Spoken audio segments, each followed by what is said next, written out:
Good evening. Welcome to the Curriculum Instruction Committee meeting, December 6, 2011. It is our pleasure to highlight Bethesda Elementary School, and tonight we have Principal Randy Kunkel along with 4th grade teacher Renee Bartol, and they have some student helpers here.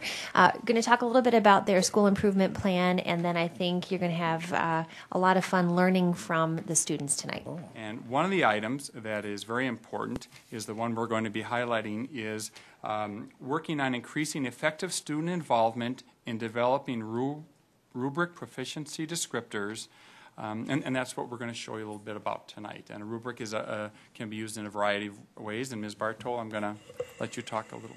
Sure. An important part of the student-directed research project is the co-development of the scoring rubric.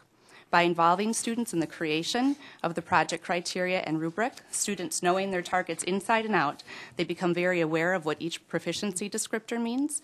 And it's no longer a case of me as the teacher giving them a grade, but rather the students being aware of what's expected, setting their own goals, and knowing how to show that proficiency. What a powerful tool that rubric can become. A group of our 4th graders are now going to walk you through the process of creating a rubric for our project. There were 3 rubrics involved, 1 technology, 1 social studies, and 1 oral language. Due to the time constraints, they're just going to tackle the social studies one with you. We've already developed the proficiency descriptors for the proficient column. It is your task with our kids to develop the 4, the 2, and the 1. And by engaging in this exercise, we hope to give you a taste of the process and the power of a student-created rubric.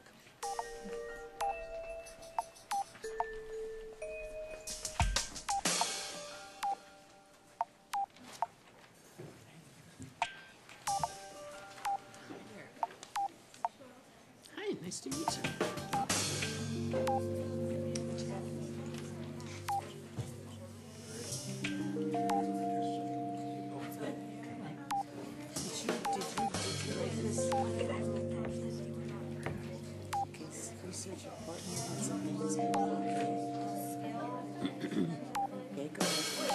Facts are vague. Very good. Oh, I like that word.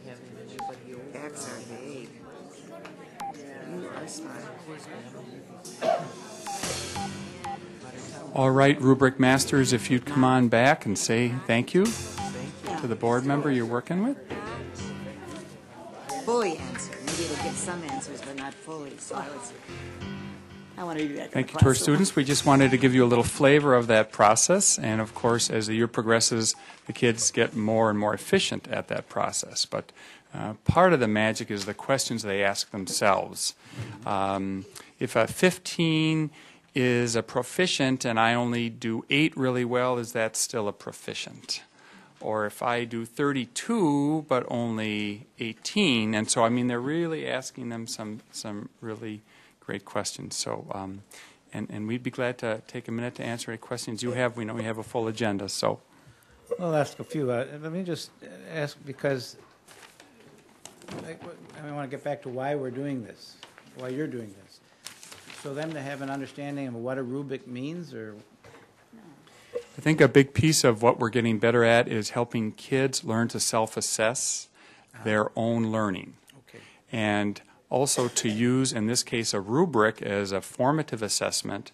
They can look at what needs to be clear. It's not hidden. It's not the teacher has the expectations, written down underneath a piece of paper, so that kids can really work and see the pieces that they need to all at least be proficient, and in some cases advanced proficient. So it's a wonderful way for them to self-evaluate and to measure their own growth. Thank you. Good. Ellen? Just very quickly, I think the scope of the topic is great, with everybody sort of individualizing their choice of a different tribe or Native American culture, which is great. And I know the young man I talked to, we had a good time talking about the early Mississippi culture. So I like that. And I like the fact that at the 4th grade level, they're doing this kind of research. I mean, that's terrific. So thank you. Yeah. Barbara? And I like the idea that kids know what they have to do to get a 4, which is the highest score.